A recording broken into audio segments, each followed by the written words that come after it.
Madoff had been running the scam in parallel to a legitimate side business, a business in which his sons, Mark and Andrew, worked.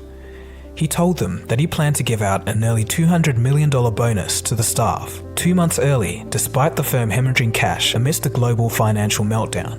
His sons argued against it, but Madoff had no choice but to tell them exactly why it needed to be done. He told them about the Ponzi scheme, and that he was planning to turn himself in at the end of the week after the bonuses were handed out. According to his sons, this was the first that they'd ever heard about it. Fearing that they'd become accomplices in their father's crimes, they called a lawyer and turned their father in before he distributed the bonuses. And the decision to turn him in, how did that evolve? Well, we knew right away that that was our only course of action. Madoff was later arrested at his home, then released on bail under house arrest. As Bernie Madoff and his wife Ruth sat at home on Christmas Eve, the reality of their world falling apart sunk in. The two childhood sweethearts laid down in bed and consumed a cocktail of prescription medications. On Christmas Day, the couple woke up to realize that their attempt to run away from their problems had failed. Bernie would now face life in prison. I don't know whose idea it was, but we decided to kill ourselves because it was so horrendous what was happening. We had terrible phone calls, hate mail, just beyond anything. And I said, I just can't go on anymore. I mailed them. It was Christmas Eve. That added to the whole depression. We took pills and woke up the next day. 이 남자를 FBI에 넘긴 건 다름 아닌 친아들이었습니다. 그리고 체포 직후 그와 아내는 크리스마스 이브에 함께 약을 삼켰습니다. 도대체 어쩌다 이 지경이 됐을까요? Bernie Madoff was one of these people. He was one of the best traders on Wall Street. He was Wall Street. His consistent investment returns made him one of the best fund managers in the world.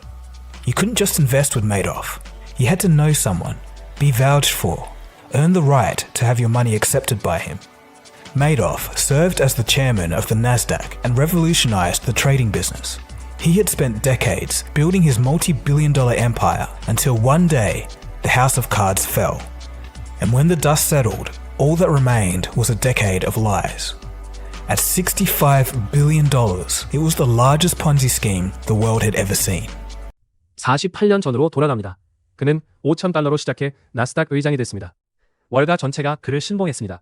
그 믿음이 역대 최대 폰지 사기의 토대가 됐습니다. No one knew that behind the walls of Madoff's empire, something else was happening. Well, almost no one knew.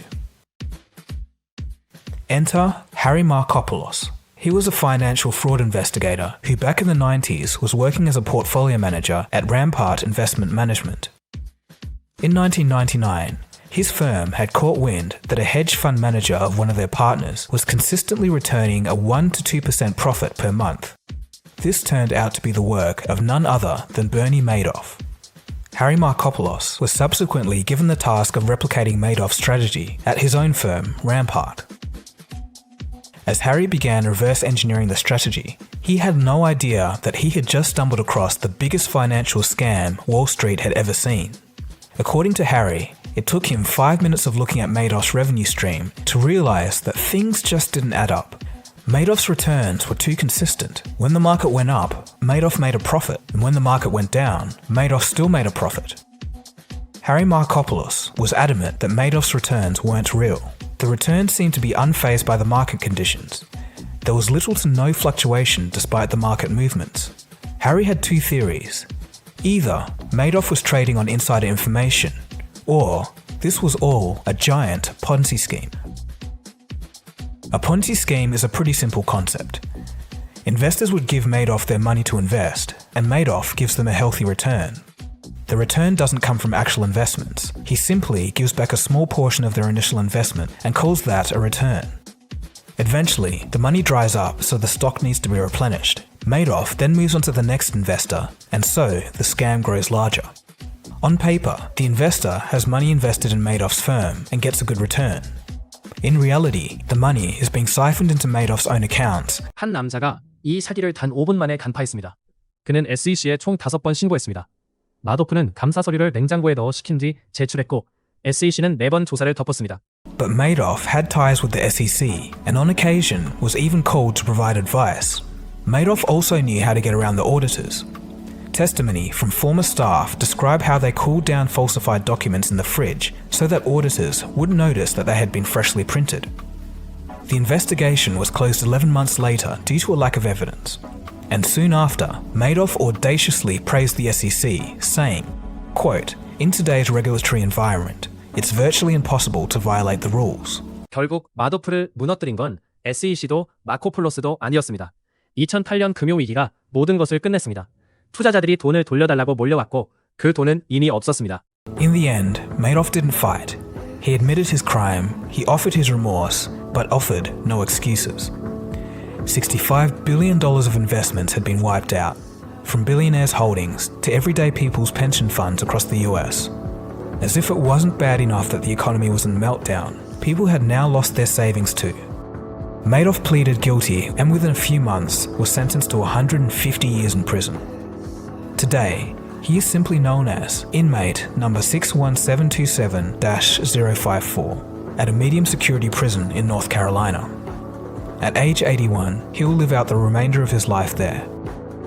While in prison, both of Madoff's sons had passed away, Mark committing suicide after the scandal and Andrew dying from cancer. And as for his wife, Ruth, she no longer speaks with him. Bernie is allowed a 15-minute phone call each day, but he doesn't use it because, in his own words, he doesn't have anyone to talk to. And angry at me, of course. How could she not be angry at me? You know, she tries not to be, but it's hard not to be.